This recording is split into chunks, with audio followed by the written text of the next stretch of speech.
Welcome to Crossroads and Conversations. I'm Geeti, an Indian woman living, laughing and learning in US for the past 23 years. And I'm Komal, originally from South Delhi, India, and now navigating work and family life in Patiala. Join us over hot cups of chai or coffee as we compare and contrast our lives Our point of views, living in two different countries. and explore what makes us tick What helps us grow as women? and the little things that keep us sane. If you are a global Indian woman, Or simply seeking relatable, quirky insights. we are here to be your best friends who make you smile. Crossroads and Conversations, an episodic journey of two Indian women saying no to age old advice and expectations, using unlearning as their new superpower, and laughing at surprised faces. So tune in, sip responsibly while we spill the tea. In our last episode, Komal, we talked about the importance of being aware, Yes. healed, and emotionally healthy before seeking a partner. We also emphasized that knowing who you are, what kind of person you need, and loving yourself first is key to a successful future relationship. And today, here we are for part two of our series on building healthy relationships. And we are your hosts with the most, Geeti. And Komal. And today we are diving into the next crucial step. What should we look for in a potential partner? Yes. It's not just about finding someone who ticks all the boxes on a superficial level. We need to dig deeper and find those important traits that contribute to a strong, lasting relationship. Absolutely, Komal. So, in this episode, we will discuss some key traits to look for in a partner. After all, we all have that checklist. How do they look? Are they tall enough to match my height? What's their academic background? Are we aligned on our financial goals? Yep, those aspects are crucial, Geeti. You definitely want someone you are physically attracted to and who can keep up with the lifestyle you envision. Yeah, If you have a master's degree, you might crave intellectually stimulating conversations. Some folks have specific looks in mind, and while initial chemistry often hinges on physical beauty, it's the real personality that sustains a relationship. mm-hmm. If someone isn't supportive and understanding, True. no amount of good looks will save it from turning sour. Yeah. Because Komal, once we start disliking someone, we don't like their beauty either.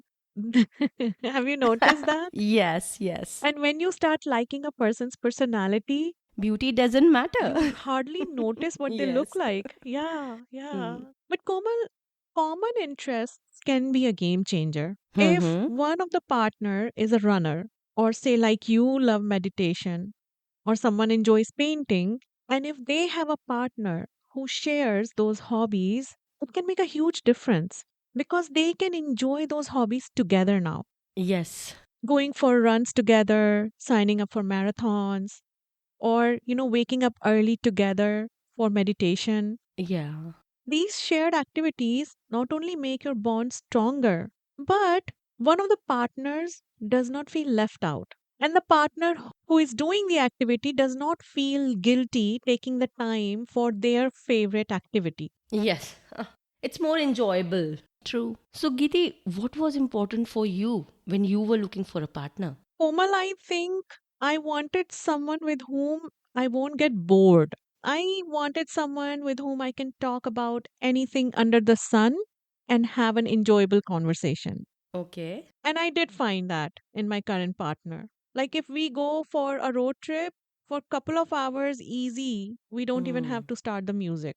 We could keep on talking. And the other thing I really wanted was someone who loves Bollywood movies and music as much as I do.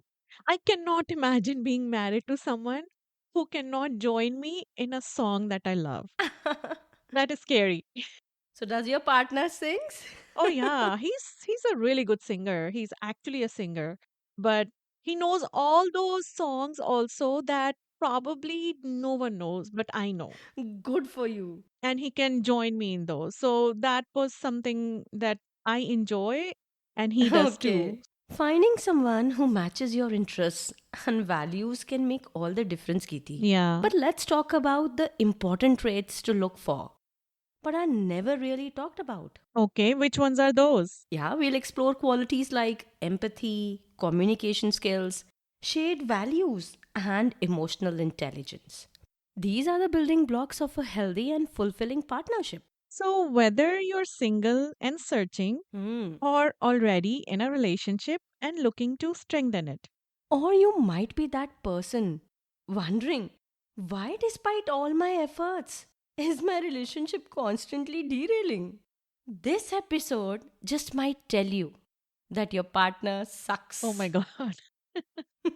Sometimes actually knowing that is also important. Yeah. This episode has something valuable for everyone. Komal, in our last episode, we also briefly talked about how marriage has evolved from the days of, you know, a barter system Mm-hmm. to arranged marriages to modern day love marriages. Yes. But have we really made progress or just changed the packaging? Has marriage truly evolved? Or are we still stuck in old expectations but with fancier outfits and an Instagrammable wedding? So let's fast forward to the love marriages of today. Okay. Geeti, now people date, fall in love, and think they are Hmm. choosing better. But are we actually choosing wisely? Or are we just prioritizing attraction and vibes over real compatibility? That's a good question. See, that's the thing. I feel like we moved from practicality without love in arranged marriages Mm-hmm. to love without practicality of modern day marriage. Oh, I loved that.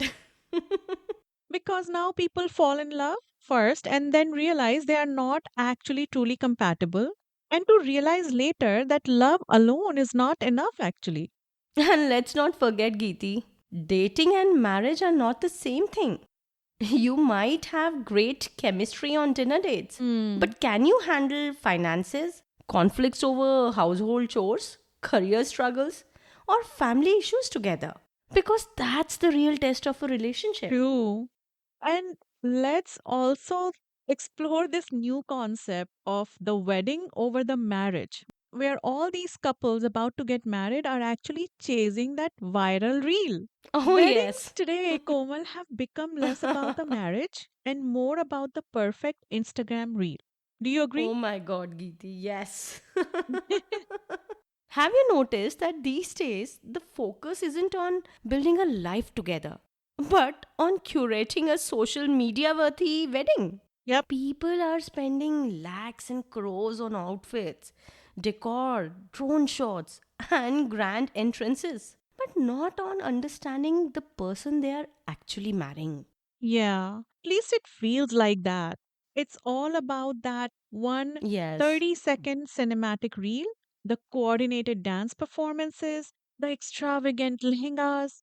But are they actually preparing for the marriage that comes after the wedding? Nope. And that's why so many couples struggle after the wedding high wears off. You have spent months obsessing over the Sangeet choreography, but no one's asking, do we actually align in our life goals? True. Do we know how to support each other emotionally? Do I really know what my partner expects from me as their spouse? And am I comfortable with those expectations? Geeti, honestly, we need to normalize putting the same energy into premarital counseling as we do into wedding shopping. Komal, are you kidding me? Couples hardly go for counseling even when they are on a verge of separation or I divorce. know that, Geeti. Hardly anybody knows about premarital counseling. Not that it's a bad idea. Because Geeti, it is specifically a type of therapy designed to help couples Mm-hmm. prepare for marriage by openly discussing important topics, aligning expectations, and developing skills to handle potential conflicts before they get married. Hmm. Geeti, essentially aiming to proactively address issues that could arise later in the relationship. You just have to find a therapist and make an appointment. And I think it's very important to say that this is not for couples who have a problem, who have a mental health issue. No, it is a kind of therapy so that you don't have any issues in future Definitely. and you don't make each other mental health patients after marriage. In fact, Komal, just the other day I was watching an interview of Farhan Akhtar and his new wife, I think Shibani, right? Right. She says that they began their couples therapy when they got engaged, 6 months before the wedding, and have found it very helpful. Really? Yeah, they were very open about it. They said that 2 days after their wedding was their therapy session and they both showed up. Wow. She actually says that it's like going to the gym. You need it consistently for a healthy marriage, just like you need to go to the gym for a healthy body. Wow. And there are times when they go and they have so much to talk about because they have been having issues with each other. Mm-hmm. And then there are times when they go and they don't really have anything to say, but they have that safe space, right? So Hmm. even if sometimes they have a fight, she says we don't escalate it because we know we have a session this week and we can talk about it in a more neutral and respectful manner.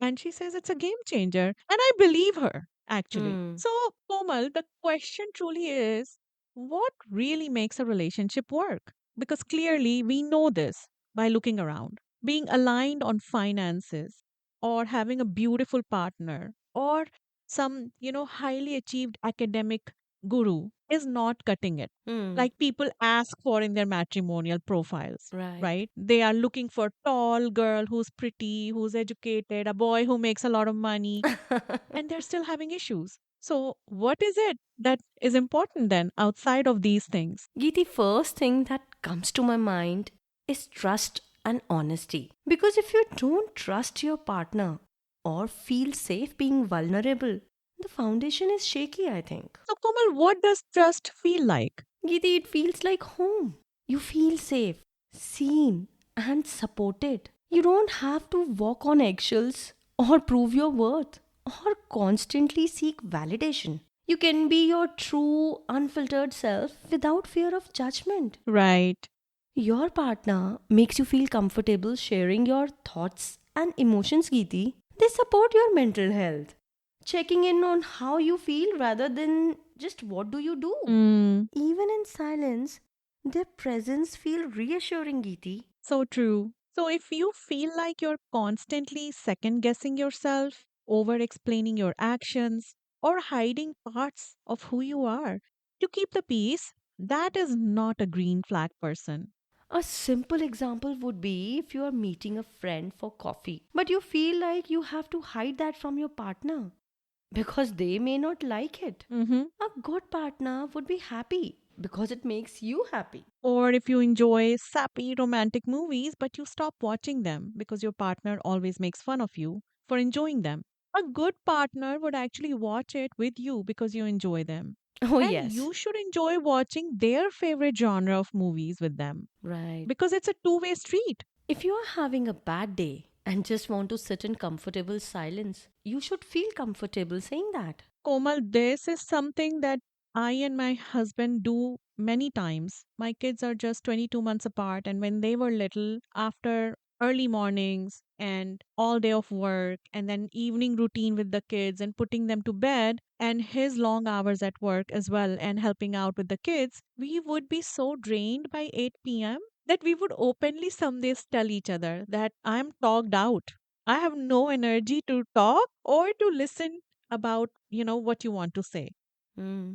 Can we both just now go in bed and be in silence and either watch something together or please go and do whatever you need to do to wind down and let me do what I want to do and just not bother each other. Hmm. And we would do that on those days, without like fussing or being upset at each other or feeling offended. Right. So being able to do that and right communicating is also part of it. Right. So here we go. The second important aspect is communication. And I don't mean what do you Yeah. want for dinner?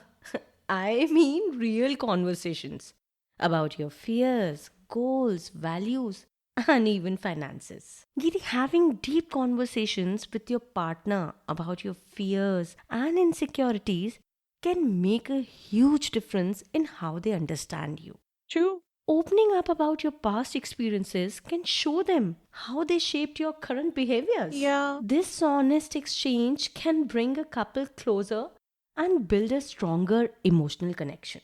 that's so true, Komal.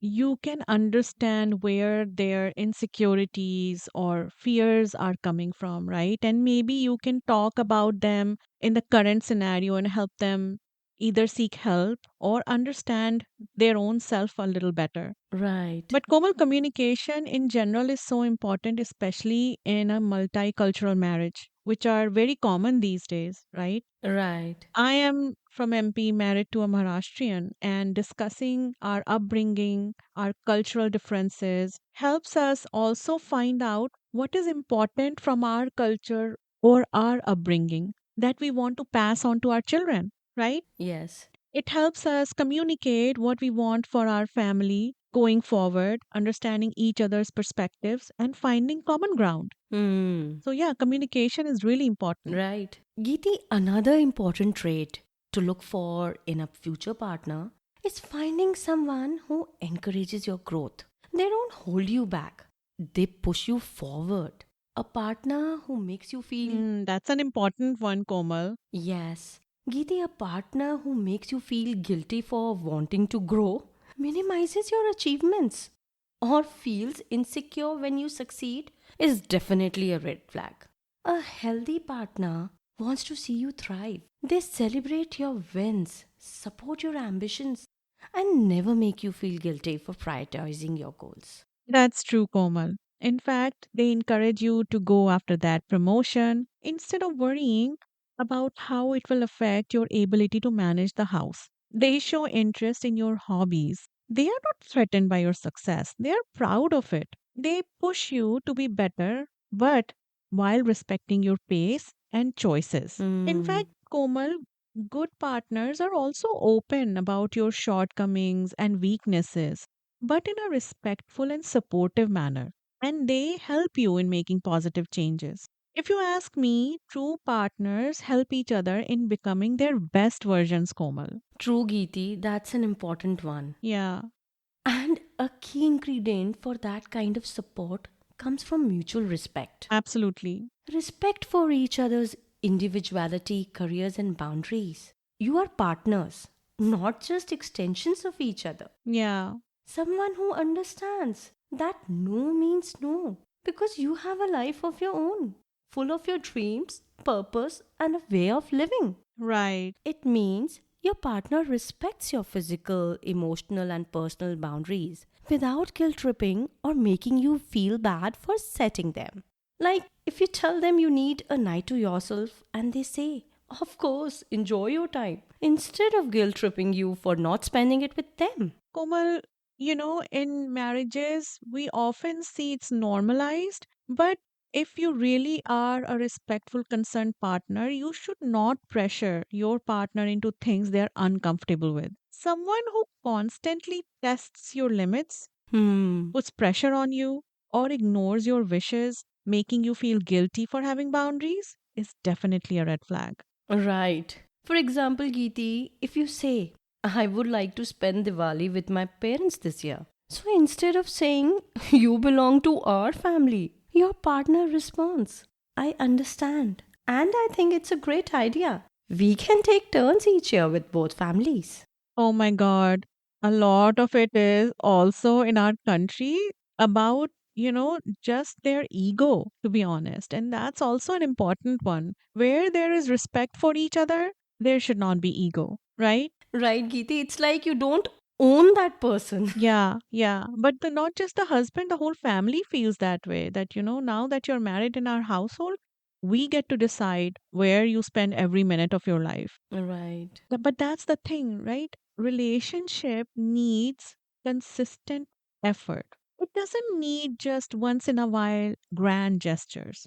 Hmm. It's daily consistency. So, Right. a healthy relationship is not about extravagant surprises, that Gucci bag, or that once a year big vacation, while rest of the year you're treated like crap. So true, Geeti. It's about small, consistent actions that show your partner cares and prioritizes you every day. For example, Hmm. knowing how your partner likes their coffee or tea and makes it for you without asking is such a big act of love, if you ask me. Right. At the end of the day, if someone does that for you, you feel so loved. And it's such a small thing. Yeah, so true, Geeti. Or it could be so simple as a person who checks on me during a stressful work day just to say, thinking of you, you got this. Or ask me after a big meeting at work, hey, how did it go? You know, Right. right? They don't just text you good morning or missing you when you're dating. And then all of that disappears once the honeymoon is over. That's not consistency. So you mean to say that someone who puts in effort only at the beginning, but over time their interest fades unless it benefits them is a big red flag. Yeah, because that's very minimal effort if they're showing love only on special occasions. But on a daily basis, they don't care. And that's in fact more toxic because Right. those occasional things keep you connected and you can't even go away. So Geeti, what does everyday care look like? Komal, imagine you've had a very long day and you come home exhausted, and your partner notices and offers to cook dinner, or they order your favorite takeout. Hmm? Not because it's a special occasion, but just because they care about your well being every single day. So true, Geeti. Another important one, Komal, that comes to mind is ability to resolve conflict in a healthy way. That's a very important one, Geeti. I hear so many times people saying that what can we do so we never fight? And I'm like, you fools, you will always fight. Two different individuals. How can be that possible? And it's not just partners. If I put you with a sibling 24/7, you will fight, and you were born and raised in the same household with the same values. Right. How do you even expect two individuals who were raised in different families and culture and values and are now brought together to live 24/7, right? And they will not fight. Of course, they will have differences and they will fight. They will. Yes. But how you fight is the thing that matters. Hmm. Disagreements are going to happen in every relationship. Right. But a green flag is when both partners focus on resolving the issue and not winning the argument. But a lot of times, all of us make that mistake because remember, there's that ego, right? So True. we're fighting to win. Right. We are listening so we can answer back. We're not listening to understand, and we are not communicating to resolve. And we are all guilty of it. Right. Because we end up discussing who is right rather than what is right. Yes, so true. And Geeti, being able to agree to disagree respectfully is so important to learn in a relationship. When you fight fairly, you don't resort to name calling, stonewalling, or bringing up old fights just to score points. Yeah. And to your point, Komal, be ability to agree to disagree also means that we don't always have to either convince or get convinced. Sometimes we may have individual opinions, and that's okay, right? Right, So if a partner needs time to cool off, we should respect that instead of forcing a resolution immediately. right. However, the partner should also give the confidence that they are not running away from the conflict and they intend to get back to it after a cooling off period. Otherwise, This is such an important point, Geeti. otherwise they say, I don't want to talk about it right now. But then they should also say, I will be ready to talk about it tomorrow. You're right. Because you're not invalidating the feelings. Yeah, otherwise you're just pushing the conflict under the rug and it will stay unresolved. Right. They take accountability if they are wrong. They genuinely apologize and try to do better. Yeah, a good partner also accepts your response or apology instead of constantly just focusing on the mistake, especially if it is genuine and comes with a plan and consistent effort to fix the issue in future. The apology should be accepted too. They don't threaten to end the relationship just because you're going through a conflict right now. And they don't involve outsiders. or wash their dirty linen in public to cause you hurt. Oh, yeah. Some of these are really, really big ones, right? Right. They don't blame you for all the problems in their life. Instead, they take accountability of their own life and issues and work on them. It's okay to ask for help where needed, but you cannot solve or fix anybody or their life. That's the honest truth. Right. But someone who shuts down, gives the silent treatment for days, yells, or makes you feel guilty for expressing your feelings, always blames you, apologizes, but keeps repeating the pattern. That's a red forest, Geeti, and not a Yeah, oh flag. my God. And a green flag in action? Let's say you're upset that your partner forgot about an important event you had at work. Instead of saying, "You always forget important things, you don't care about me," you say, "I was disappointed and hurt that you did not ask me how the event went because it was important to me." Yeah. A healthy partner would say, I'm really sorry. That wasn't my intention at all. I'll do better next time. Instead of getting defensive or dismissing your feelings, they acknowledge and work on improving. Honestly, Geeti, 90% of the times, it is not what you say, but how you say That is so true, Komal. And it's true for all all interactions, actually. interactions, right? Actually. And one of the most crucial aspects for a healthy relationship, even with yourself, to be honest, no one talks about it, is emotional regulation. It is so important for all of us to know how to manage our emotions Oh, yes. and not rely on others to help us calm down or use addictions as a crutch. Because I want everyone to know this and really, really, really know this, that you are not responsible for managing anyone else's emotions but yours. Absolutely. You're not, and you cannot, actually. Because when someone resorts to alcohol, drugs, or even excessive gaming to cope up with stress or emotions, it creates a barrier in the relationship. Instead of facing issues head on, they are numbing themselves, which can lead to a lack of genuine connection and unresolved conflicts. And Geeti, let's not forget blaming and anger. These are also signs of emotional dysregulation. When a partner constantly blames you for everything that goes wrong or reacts with disproportionate anger, it can be incredibly damaging to the relationship. Yeah, This kind of behavior prevents healthy communication and problem solving. exactly, Komal.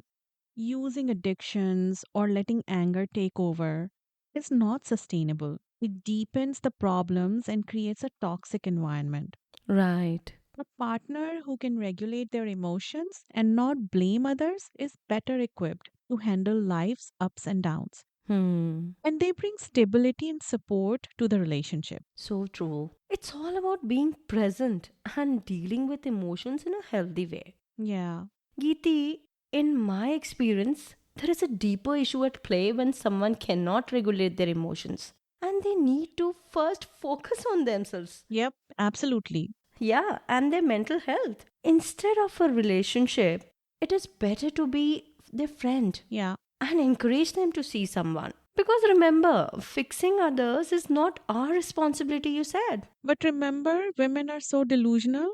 They think my love will fix him. I will make him the happiest version he Yes. ever saw of himself. But then they're disappointed, obviously. So, our goal is to find a partner who is already emotionally stable, can communicate better, so we can support each other through tough times and build a stronger and more resilient relationship. Because Komal, life is complex already and long, and we all need our partners to be our relentless supporters. So we can celebrate each other's wins and be there through losses all the way. A good relationship should feel like a safe space, not a battleground. Yes. But Komal, now that we have discussed what should we look for in our partners, Mm-hmm. it's crucial to not only understand yourself and the person you're interested in, but also to look beyond them actually. What does that look like, Geeti? What I mean to say is, Komal, it's important to know about their family, their values and culture, Komal. just knowing the person is not enough. Right. I watched this movie today called Mrs. It is Mm-hmm. actually a remake of a very, very critically acclaimed Malayalam movie called The Great Indian Kitchen. Okay. It just got released on Z5, yeah. Okay. The girl, played by Sanya Malhotra, gets married to a family where the husband is a physician. He's actually a gynecologist, and Okay. so is her father in law. They seem like a normal, modern, regular family of 4 or 5 people in the house. Okay. She actually meets the boy a few times over coffee and lunches before she gets married, Mm-hmm. but she hardly gets to know his actual way of thinking or gets to know the family and their core values. Okay. And the moment she arrives in the family, she finds herself stuck in a completely toxic and patriarchal environment. Hmm. And her role is just to be a maid, a cook, a cleaner, and of course, fulfill the sexual needs as well after a long, tiring day. Mm-hmm. I looked at that movie and I felt so privileged to not be able to relate to it Mm-hmm. because I did grow up with a lot of family around me. Now, my mom was a working woman, but I had a lot of chachis and buas who were not working. Hmm. They were domestic goddesses. But God, those women, they at least ruled the kitchen, if not any other part of the household. Right. They decided the menu, they knew what they were cooking, they knew what gadgets they needed, or they hired help, right? Oh, yes. This girl was not allowed to use any gadget, no help whatsoever, and was expected to make elaborate lunches, dinners, and breakfasts on a daily basis. Daily basis. Yeah. So I was like, okay, I don't know if this is truly happening anywhere. This is toxic. And I just feel privileged that I don't know what this is and I've not seen it. And I feel very privileged about it. But it does tell you that you just because someone is educated doesn't mean that they are wise. Hmm. So just because they have a medical degree and they have a good house or they're educated, Right. that doesn't tell you the story of how the family functions or what their value system is. Right. Or meeting the boy just over coffee doesn't tell you anything about, the parents or their expectation of the daughter-in-law. Oh, absolutely, Geeti. It is so important to see how they treat women in their household. Yep. Is their mom respected and valued?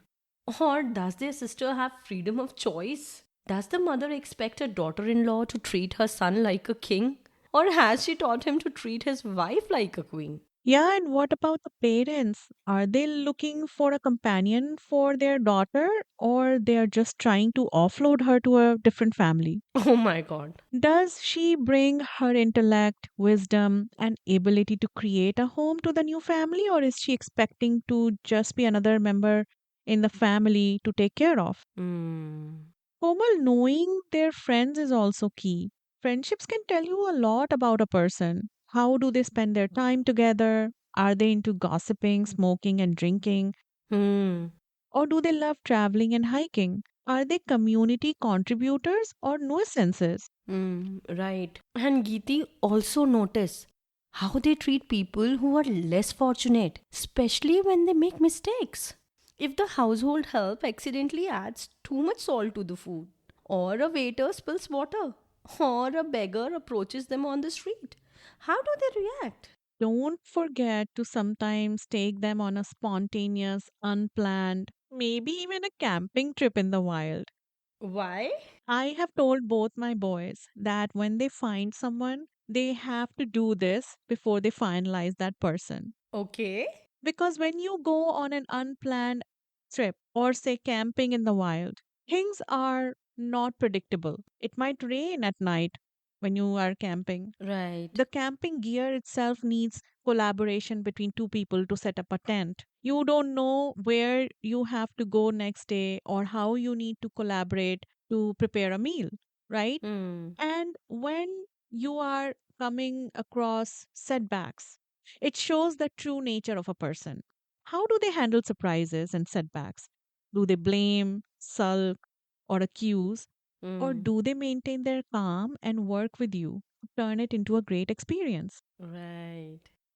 Difficult times show you a lot about a person's true personality. Right. Being at lunches and movies is all fun and games. There's no reason to ever show. Hmm. You don't get to see how they handle problems. Hmm. If it rains, do they say, "Well, I never wanted to come on this camping trip. You forced me. I'm not going to do anything." Or, "Look, you made the wrong turn. That's why we are here." Or do they say, "Looks like we made a wrong turn. Let's look at the map again and figure out how can we get to our destination." Right. There's a difference in handling that. Right. That's a good suggestion, Geeti, actually. Yeah, yeah. And also pay attention to how they act when they are angry or when you say no to them. That's an important one. Do they call you names, bring up past issues, or talk you down disrespectfully? Or do they communicate their hurt and anger with respect? Do they wash your dirty laundry in public or respect your boundaries? Exactly, Komal. None of these signs should be ignored. People actually show you who they are. So make sure you're paying attention. Right, Komal, green flags are not about perfection. They are about consistency, respect, and growth. right. A healthy relationship is not the one where problems never arise. Hmm, It's the one where both partners work together to navigate them with love, patience, and mutual respect. And that is and should be the real goal. Not just a dreamy wedding, but a marriage that actually lasts. So, whether it's an arranged marriage, love marriage, or something in between, the key is making sure your relationship lasts beyond the wedding hashtag. And remember, marriage is not about checking society's boxes. It's about finding someone who truly adds value to your already wonderful life. Right. At the end of the day, a relationship should enhance your life, not be your whole life. When two complete independent people come together, they create something beautiful. But if one person is expecting the other to be their entire source of happiness, it creates pressure and imbalance. Komal, a healthy relationship is not about splitting everything 50-50. Hmm, It's a dance of give and take. Some days you give more, and some days you need more. right. But the goal is always to find balance. So, before you say yes to the ring, ask yourself, are we planning for a wedding or are we planning for a lifetime? I love that. So if you are in a dilemma, test drive your relationship by saying no or pay attention during a fight. Hopefully, you'll get your answer. If you loved today's episode, share it with the teenager looking for love or that friend in her 20s going through a breakup. Hopefully, this blueprint will help them find someone better and also encourage them to look inwards. And like always, keep having these important conversations because remember, they help us get through the crossroads of life. We hope you enjoyed today's episode. We welcome you to join our tribe on Instagram at Crossroads and Conversations. Let's continue the conversation. Remember, your life isn't just about reaching a destination. So make your own mistakes, chart your own path, and enjoy the journey. We will see you again at Crossroads for another conversation. Until then, this is Geeti And Komal, signing off.